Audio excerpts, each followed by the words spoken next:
Okay, now this is the a model that I made of it, and boy, it's an exacting model. It took me months to finish this thing. But HMS Hood was the brainchild of Admiral Fisher, and Fisher he was the guy that really pushed through the dreadnought in the Royal Navy, the early 20th century. But he said he wanted something better, even more important, the battle cruiser. And what he said was speed is armor. So you won't have all that heavy armor rather, on the battleship because that'll slow it down.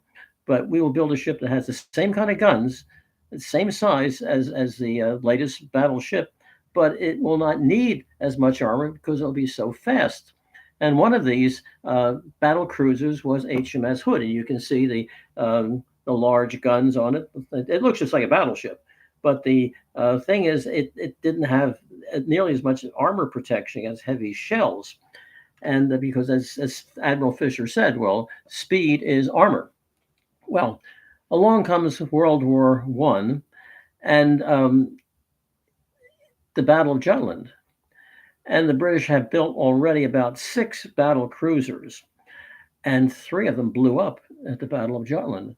In fact, the gunner officer said to the fleet captain, Admiral Jellicoe, something seems to be wrong with our bloody ships today, sir. Well, there certainly was. Obviously, 3 battle cruisers blew up: the Invincible, the Indefatigable, the Queen Mary. Not that Queen Mary, the battle cruiser Queen Mary.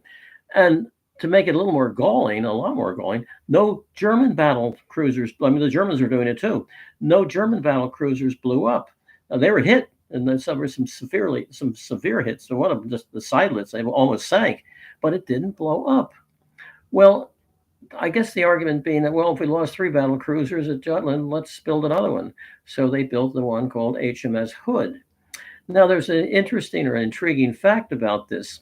HMS Hood was launched by Lady Hood. She was the widow of Admiral Hood, who died when the Invincible blew up at the Battle of Jutland. Sailors are notoriously superstitious, so I'm sure maybe after Hood blew up, they said, "Oh, yeah, you should have done that." Well, it was a huge ship, and between the wars, it was the British largest ship in the British Navy, and I would say in any navy in the world. And it when the Bismarck was out on this rampage in the North Atlantic, the Hood was sent out to fight her, and the Hood unlucky shot. Something happened.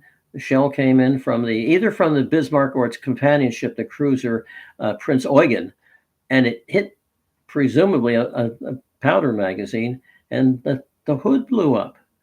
And these ships blowing up, they're catastrophic, either in the Battle of Jutland in World War One or the Battle of the Bismarck in World War Two. There were 3 survivors of HMS Hood.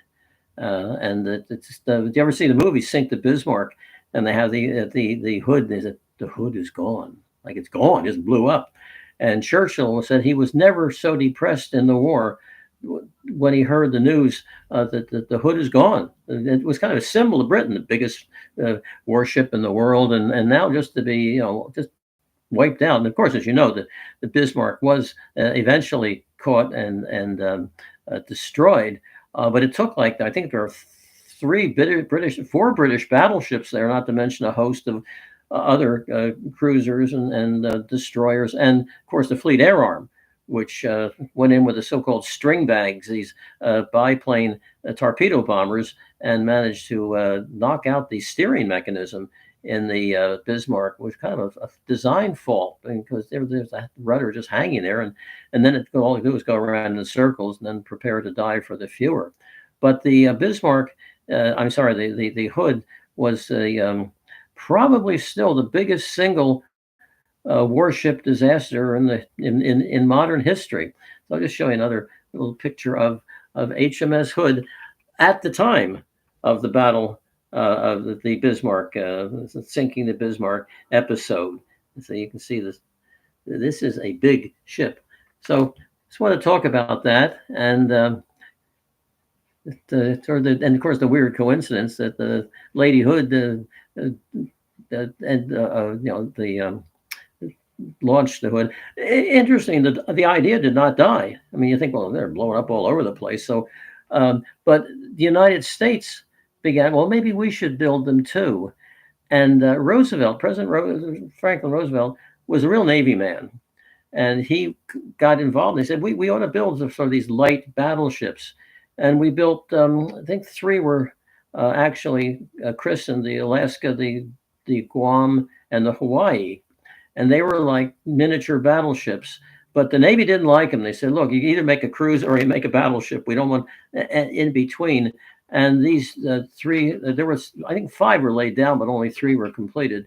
And so I don't think they got into much combat during the war because they say the Navy wasn't all that keen on them. And when those ships were finally scrapped, finally the very bad idea of a battle cruiser was finally done away with. Well, we have some uh, questions here now. Let's see. We have okay, a comment, a cool model. Okay, glad to hear that because I built it, and I'm telling you that model was. There were minute tiny pieces. Well, you had to really know how to use a pair of not pliers, of what do you call them? Anyway, little pliers. How many were people were on the? That's another question. How many people were on the Hood? Um, I would say about 1,500, and out of that, three people survived. How much did it weigh? Another question here. Um, Between 46 and 47,000 tons. Now you have to. Is that dry tons with nothing in it? Is that with a full crew or whatever? But that's I can't give an exact title. But that would be about between 46 and 47,000 tons. That is more than about the tonnage of the Missouri class battleships in the United States, which came out considerably later. So that well, thank you for your questions, and I look forward to receiving more of them. Often the questions get me into thinking more ideas and more thoughts and whatever. So please don't hesitate to let me know if what you think of some of the points I'm making, or disagree. That's fine too, because historians often like to contend. When you get two historians in the same room, they're going to go get into an argument about something. So anyway, well, thanks for listening and watching. And remember, on the Saturday, 5 o'clock, Saturday Eastern Daylight Savings Time, we will have open again for questions.